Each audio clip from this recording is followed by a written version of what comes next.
Bonjour et bienvenue dans ce nouveau numéro de Géopolitis consacré à l'Afghanistan. Au sommaire, la plus longue guerre de l'Amérique va s'achever avec le retrait de ses soldats, ouvrant un boulevard aux talibans. Même si sa part dans le PIB a diminué, l'opium reste l'une des principales sources de revenus du pays. Le 9 septembre 2001, le commandant Massoud était assassiné. Icône de la résistance aux Russes et aux talibans, c'est notre rubrique ce jour-là. C'est une image de sinistre mémoire, la burqa, ce voile qui couvre complètement le corps des femmes afghanes. Beaucoup d'entre elles s'en sont affranchies, mais elle pourrait faire son retour avec l'arrivée jugée inéluctable au pouvoir des talibans après le départ des forces étrangères. La situation des femmes s'était améliorée ces dernières années. Un chiffre, 3,5 millions de filles sur 9 millions d'élèves vont à l'école élémentaire qui leur était fermée par les talibans. Symboliquement, les derniers soldats américains auront quitté leur base ultra protégée pour le 11 septembre, 20 ans après les attentats du World Trade Center fomentés par Ben Laden en Afghanistan où l'avaient accueilli les talibans alors au pouvoir. J'ai conclu que l'heure est venue de mettre fin à la plus longue guerre de l'Amérique. Il est temps que les troupes américaines rentrent à la maison. Mais ils sont nombreux, dans les milieux politiques et militaires, à penser que c'est une erreur de partir. Alors, qui sont les vainqueurs au final ? Le Pakistan, modèle de duplicité, à la fois parrain des talibans et allié des Américains, qui s'assure une profondeur stratégique face à l'ennemi indien. On verra avec notre invité Gilles Doron-Soro, l'un des meilleurs spécialistes de l'Afghanistan, si l'accord négocié par Trump avec les talibans en 2020 pour un hypothétique partage du pouvoir aura rouvert la boîte de Pandore après 20 ans de guerre. C'est un sujet de Marcel Mione.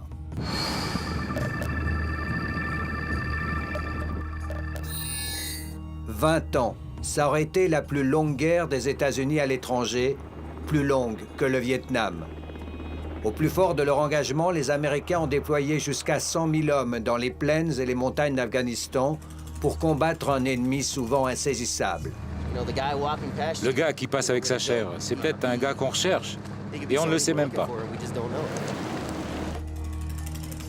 En 20 ans, 2400 soldats et militaires américains ont perdu la vie en Afghanistan et aussi plusieurs centaines britanniques, canadiens, français au sein de la coalition occidentale. Les forces afghanes de sécurité ont subi des pertes bien plus terribles. On parle de plusieurs dizaines de milliers de tués dans les rangs de l'armée ou de la police. Embuscades, attentats à la bombe. Pire encore, le bilan selon l'ONU des victimes civiles, tuées par dizaines de milliers. Et toutes ces cohortes de déplacés ou de réfugiés fuyant les bombardements.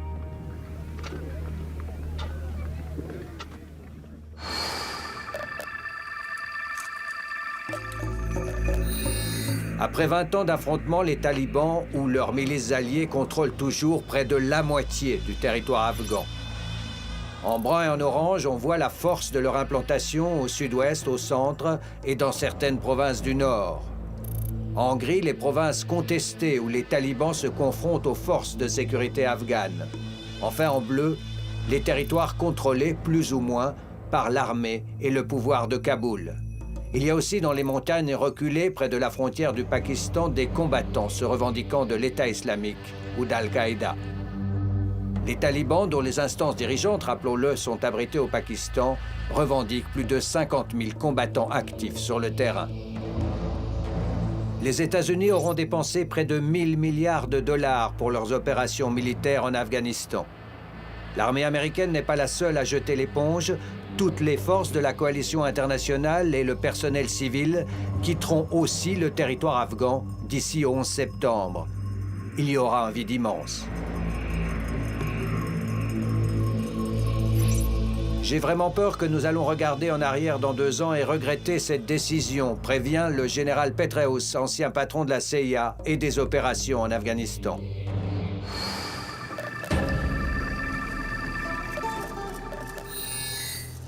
C'est à Doha, au Qatar, en février 2020, qu'avaient été signés les accords entre les États-Unis et les talibans, ouvrant la voie au retrait total des soldats américains. Joe Biden n'aura donc fait que de différer de quelques mois le retour des dernières troupes au pays. Les menaces terroristes ne justifient pas de déployer des milliers d'hommes et de dépenser des milliards chaque année dans un seul pays. Cela ne fait plus sens pour moi comme pour d'autres dirigeants. 10 ans après l'élimination d'Oussama Ben Laden dans sa villa au Pakistan, le pari de Washington est un pari risqué. Qui donc arrêtera les talibans s'ils décident de passer à l'offensive pour reprendre le pouvoir perdu il y a 20 ans? Au cours des derniers mois, les forces gouvernementales ont encore subi de lourdes pertes. Des journalistes, des intellectuels militants sont assassinés. Les attentats se multiplient. L'Afghanistan comme un éternel retour à la case départ.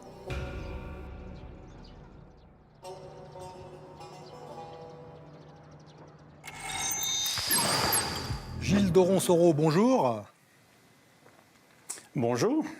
Votre dernier livre consacré à l'Afghanistan montre l'échec de ces 20 années de guerre et d'occupation étrangère. Alors est-ce qu'il faut craindre un retour des talibans au pouvoir à Kaboul ? Alors aujourd'hui, le retour des talibans à Kaboul est, sinon certain, du moins assez probable. Ceci dit, l'Afghanistan nous a déjà réservé pas mal de surprises, donc je serai un peu prudent. Il y a peut-être une possibilité, non pas d'un processus de paix, auquel je crois personnellement pas du tout, mais plutôt d'une continuation des combats. Alors, est-ce que d'une certaine manière, on peut dire que c'est un échec des néoconservateurs américains, de ceux qui veulent faire du state building? Certains avaient même cru pouvoir faire de l'Afghanistan une sorte de Suisse de l'Asie centrale. Est-ce que ça, c'était totalement irréaliste? Alors pour la Suisse de l'Asie centrale, je crois que oui, c'est totalement irréaliste. Mais pour revenir sur le bilan de ces 20 dernières années, on peut dire que c'est un échec à la fois dans la dimension purement stratégique, c'est-à-dire l'idée était d'éliminer Al-Qaïda et ça n'a pas été fait. Il y a aujourd'hui plusieurs centaines de militants d'Al-Qaïda en Afghanistan. Ensuite, le second objectif, c'était la destruction des talibans, et on voit qu'ils sont en train de gagner la guerre. Et le troisième objectif, qui conditionnait un peu les deux autres, c'était de reconstruire l'État afghan. Et là aussi, on a eu un échec assez radical, considérant surtout que les sommes investies ont été considérables, puisque l'Afghanistan va coûter, la guerre d'Afghanistan va coûter plus de 2000 milliards de dollars. Mais Joe Biden a estimé que la mission avait été accomplie, puisque, en gros, l'objectif, c'était de tuer Ben Laden, ce qui a été fait il y a 10 ans. Alors, c'est un objectif qui a été redéfini ensuite, puisque l'objectif initial, c'était la disparition d'Al-Qaïda. Évidemment, l'assassinat, la mort de Bin Laden faisait partie des objectifs américains. Mais quand vous laissez derrière vous une organisation de plusieurs centaines de combattants en Afghanistan, dont il va être de plus en plus difficile de savoir exactement où ils sont et ce qu'ils font, on peut parler, oui, d'un échec. Alors, la déclaration de Biden, c'est évidemment une déclaration à usage strictement interne pour éviter d'avoir à déclarer officiellement une défaite. Est-ce que ces talibans, dont on se rappelle évidemment ce qu'était leur pouvoir, leur dictature il y a 20 ans, est-ce qu'ils ont changé ? Alors sur certains aspects, la réponse est clairement oui. Ils sont mieux organisés, ils ont appris à gérer les nouvelles technologies, les réseaux sociaux, ils font diffuser des vidéos de leurs combats notamment. Ils ont un bon appareil de propagande, nettement meilleur qu'il y a 20 ans. Leurs troupes de choc sont efficaces. Donc oui, ils ont changé dans le sens d'une amélioration technique. Le deuxième élément, c'est qu'ils ont changé parce qu'ils sont beaucoup plus connectés internationalement, à la fois avec des mouvements djihadistes transnationaux, mais aussi avec les ambassades des pays de la région, puisqu'ils ont été reçus officiellement à peu près dans tous les pays. Donc oui, sur ces deux points, on a une réponse claire, ils ont changé. Maintenant, le troisième point, c'est est-ce qu'ils ont changé dans leur idéologie, dans le projet de société qu'ils ont pour l'Afghanistan ? Là, la réponse serait plutôt non, sachant que, évidemment, il est difficile de s'y retrouver aujourd'hui, puisque les discours des talibans ont une dimension tactique évidente. Mais les indications qu'on a sont que probablement non, pour l'essentiel, ils n'ont pas changé de projet. Est-ce qu'on peut croire au fait que les talibans, comme ils s'y sont engagés, vont refouler Al-Qaïda et les autres mouvements djihadistes du territoire afghan ? Alors ici, vous avez deux cas assez différents. Vous avez d'abord l'État islamique. L'État islamique qui est l'ennemi des talibans. Donc là, on peut leur faire confiance. Si les talibans peuvent éliminer l'État islamique d'Afghanistan, ils le feront. Maintenant, il y a un deuxième aspect de la question qui est beaucoup plus complexe. C'est l'ensemble des mouvements ouzbeks, il y a des Tchétchènes aussi, évidemment Al-Qaïda, qui ont des relations de longue durée avec les talibans. Les talibans ont émergé en 1994 et depuis cette date, il y a des liens qui se sont construits, des fraternités de combat également, et même après le 11 septembre, alors que les talibans n'étaient pas au courant que les attentats allaient avoir lieu, il n'y a pas eu de dissolution de la relation entre les talibans et Al-Qaïda. Donc, pour ces mouvements, pour l'ensemble de ces mouvements, ma réponse serait plutôt que non, ils ne vont pas être expulsés. Par contre, il est probable que les talibans vont faire en sorte qu'il n'y ait pas de déclaration fracassante à partir du sol afghan et non plus qu'il n'y ait pas de signes trop visibles d'organisation d'attentats à partir du sol afghan. Mais vous voyez qu'ici, on est dans des choses qui sont très peu claires et très peu sûres. Alors, si vous le voulez bien, on va s'arrêter un moment sur un autre aspect, qui est donc évidemment la culture de l'opium, qui génère des gros revenus très importants en Afghanistan. C'est un sujet de Mélanie Ohayon et on se retrouve juste après.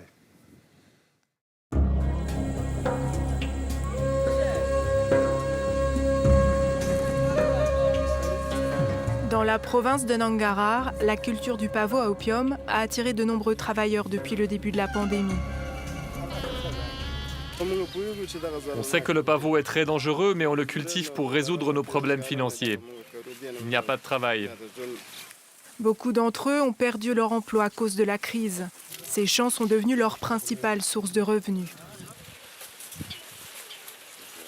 Depuis des décennies, l'opium fait vivre des milliers de familles en Afghanistan. Selon un rapport des Nations Unies, le marché représentait en 2019 jusqu'à 2 milliards de dollars, soit 11% du PIB afghan. L'Afghanistan produit 84% de l'opium mondial. Après une chute drastique en 2001, lorsque le régime taliban avait interdit la culture du pavot, les hectares cultivés ont quasiment triplé depuis l'intervention américaine. En 2017, l'opium afghan atteint même des niveaux records. Et paradoxalement, les mêmes talibans qui avaient banni cette production se sont retrouvés partie prenante de ce juteux marché. En prélevant des taxes sur les ventes, sur sa transformation et sa distribution, les talibans gagneraient entre 100 et 400 millions de dollars chaque année, ce qui peut représenter jusqu'à la moitié de leurs revenus. Mais l'essentiel des revenus de l'opium est capté par les barons de la drogue, souvent liés au régime, commerce qui entretient une corruption massive jusqu'au sommet de l'État. Même le défunt frère de l'ex-président Hamid Karzai avait été accusé d'être impliqué dans le commerce d'opium. Aujourd'hui, l'essentiel de la production se concentre dans les districts les plus reculés sous contrôle taliban, surtout dans le sud-ouest du pays. Transformé en héroïne ou en morphine, cet opium rejoindra principalement l'Europe via l'Iran et la route des Balkans, et l'Asie via le Pakistan.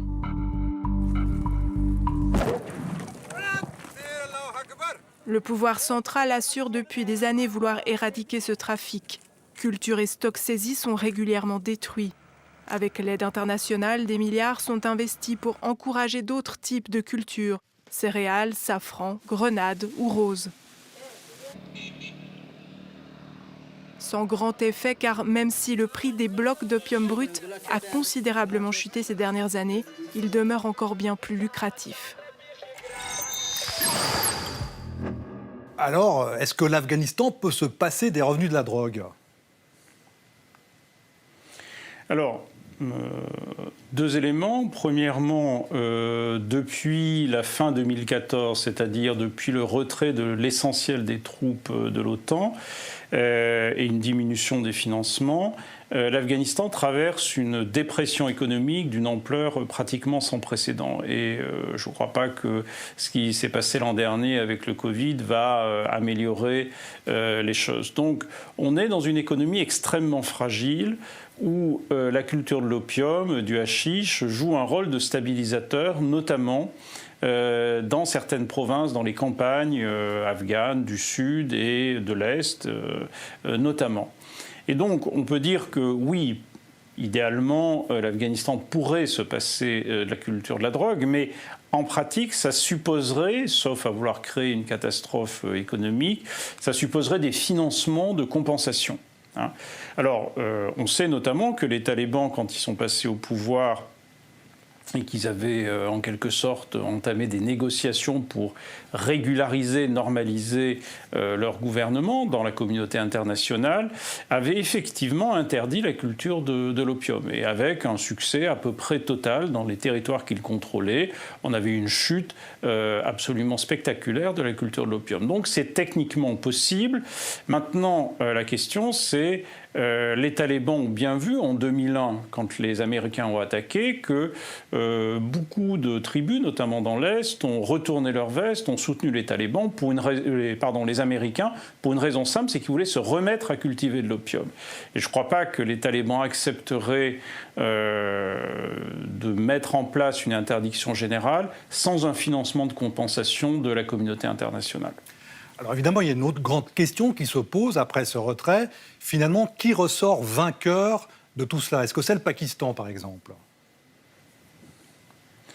Alors, bon, on sait déjà qui a été vaincu, c'est nous, malheureusement. Ensuite, dans les États de la région, le Pakistan est effectivement l'État qui sort magistralement vainqueur de cette guerre.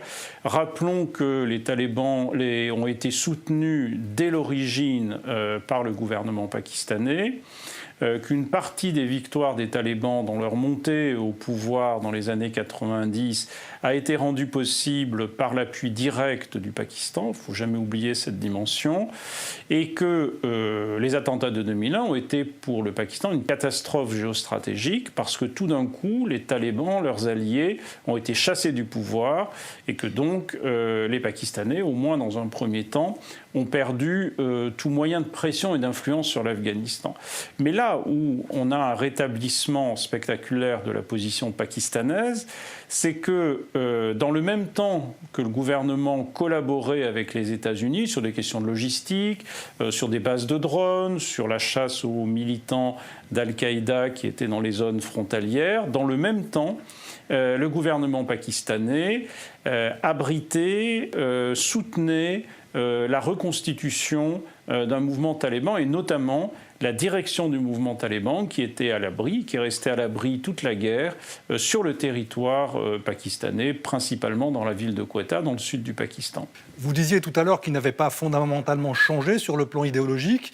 Quelles conséquences cela va-t-il avoir, par exemple, pour cette classe urbanisée qui a pu se développer ces 20 dernières années, et évidemment en particulier pour les femmes? Alors oui, la présence occidentale a eu beaucoup d'aspects négatifs, mais aussi des aspects positifs, notamment la création d'une classe moyenne à Kaboul, une classe moyenne éduquée. On a une prolifération d'universités, d'écoles dans la capitale, mais pas uniquement, aussi dans une ville comme Mazar-e-Sharif, dans le nord.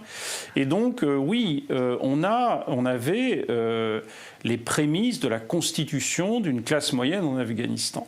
Et bien sûr, le mode de vie, le travail salarié des femmes, une certaine relative liberté des mœurs, tout ça est très contradictoire avec un gouvernement taliban. Et donc le risque aujourd'hui, surtout si les combats se rapprochent de Kaboul, surtout si les talibans rentrent dans Kaboul, c'est qu'on ait un exil qui pourrait concerner plusieurs centaines de milliers de personnes, un exil de l'essentiel de cette classe moyenne qui est essentiel pour la reconstruction un jour du pays.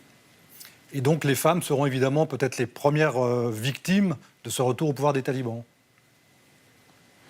Alors oui, toutes les femmes qui, par exemple, travaillaient dans les administrations, ou même, c'est plus rare, mais travaillaient dans le secteur privé de façon salariée, vont très probablement perdre leur emploi. Et on aura un retour à une version fondamentaliste extrêmement dure. De ce point de vue-là, il faut remarquer que le courant fondamentaliste, malheureusement, ne concerne pas que les talibans, ça correspond à une évolution assez générale de la société afghane.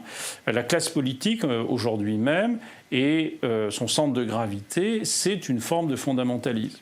Donc on aura plutôt une dégradation qu'on sent déjà depuis quelques années du statut des femmes en Afghanistan. Eh bien, merci Gilles de Ronsoro pour ces explications évidemment très intéressantes et plutôt sombres. C'était un plaisir de vous avoir dans Géopolitis. Très bonne journée à vous. Merci de m'avoir invité. Merci. On le voit, l'avenir ne s'annonce pas rose, en particulier pour les femmes afghanes qui, pour les plus urbanisées d'entre elles, avaient bénéficié d'avancées indéniables. Certaines ont déjà pris le chemin de l'exil et d'autres songent à le faire, comme on va l'entendre dans ce sujet d'Anne Delette.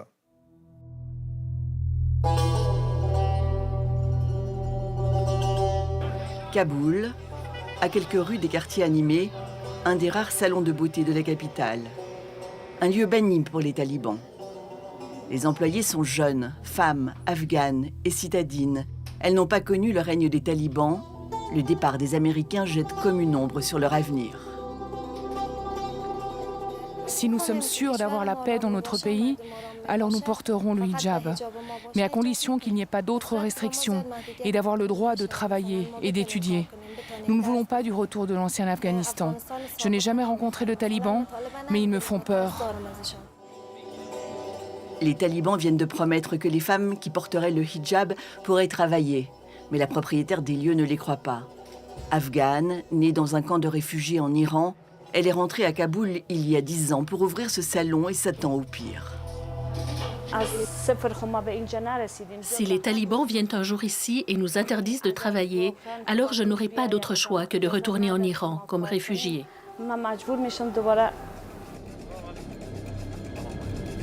Quand les talibans dirigeaient le pays, ils interdisaient aux femmes d'aller à l'école, de travailler ou de sortir dans la rue sans être accompagnées. Les femmes suspectées d'adultère étaient exécutées sans autre forme de procès. Ces jeunes filles sont aujourd'hui chez elles, ici à l'université. Elles sont nées au moment où les Américains chassaient les talibans du pouvoir. Elles incarnent un nouvel Afghanistan. Si les talibans essayent de nous restreindre, nous nous battrons. Nous sommes la nouvelle génération de ce pays. Nous voulons voler de nos propres ailes et nous n'accepterons jamais de limitation. Mais les acquis semblent fragiles. En novembre dernier, les extrémistes ont attaqué l'université, faisant une vingtaine de morts. L'université incarne un monde qu'ils détestent. Des violences qui sèment la terreur. L'Afghanistan retient son souffle. Si les Américains partent, la situation risque bien de devenir encore pire et les massacres continueront. Nous atteindrons un niveau où tout le monde voudra se suicider. La fin de la plus longue guerre des États-Unis pourrait bien sonner le glas des libertés pour une frange occidentalisée de la population afghane, confrontée au choix de partir ou de se soumettre. Le 9 septembre 2001, 2 jours avant l'attentat du World Trade Center dont on va commémorer les 20 ans, périssait l'un des plus emblématiques chefs de guerre afghans. Le commandant Ahmed Shah Massoud était victime d'un attentat à la caméra piégée. C'est notre rubrique ce jour-là. Les informations parvenues en Occident font tout état d'une interview par une équipe de télévision arabe d'Ahmed Shah Massoud dans son bastion du nord de l'Afghanistan.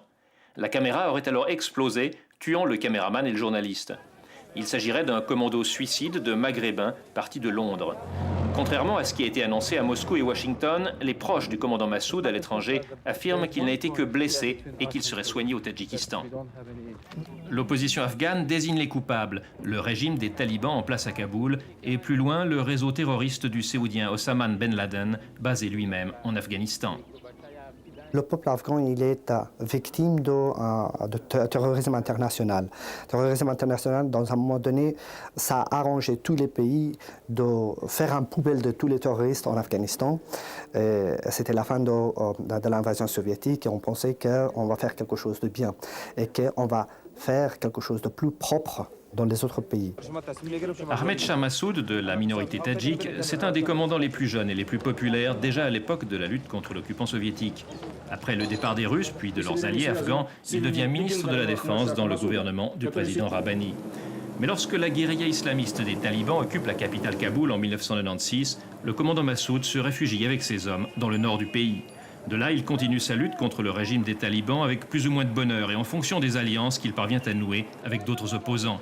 Une récente tournée en Occident lui a permis de se présenter comme la seule alternative au régime islamiste actuel. Et si vous souhaitez prolonger cette émission, plongez-vous dans la lecture du livre très complet de notre invité, Le gouvernement transnational en Afghanistan, une si prévisible défaite, aux éditions Karthala. Des voix critiques se font entendre contre le retrait des forces américaines, comme l'amiral James Stavridis, qui avait commandé la mission des forces de l'OTAN en Afghanistan. Il était sur les ondes de tout un monde. Aujourd'hui, il n'y a plus que 2500 soldats américains. C'est un très petit investissement à ce stade. Considérez-le comme une police d'assurance visant à garantir que nous ne verrons pas une résurgence d'Al-Qaïda, de l'État islamique ou d'autres groupes terroristes. Et puis encore ce reportage d'Arte sur une femme, maire d'une petite ville et combattante, une des rares femmes à occuper ces fonctions. Between Taliban and US, there are just few members of them sitting together and they are deciding about my future. No, if you want to take anything, any decision about anything, then you have to sit with me, you have to talk about me with me. Et avant de vous quitter, je ne peux que vous recommander la chronologie très complète de ces 20 ans de guerre sur le site de Géopolitis. Vous pouvez aussi nous revoir sur notre chaîne YouTube et chez notre partenaire TV5 Monde. Au nom de toute l'équipe, je vous remercie de votre fidélité et vous dis à la semaine prochaine.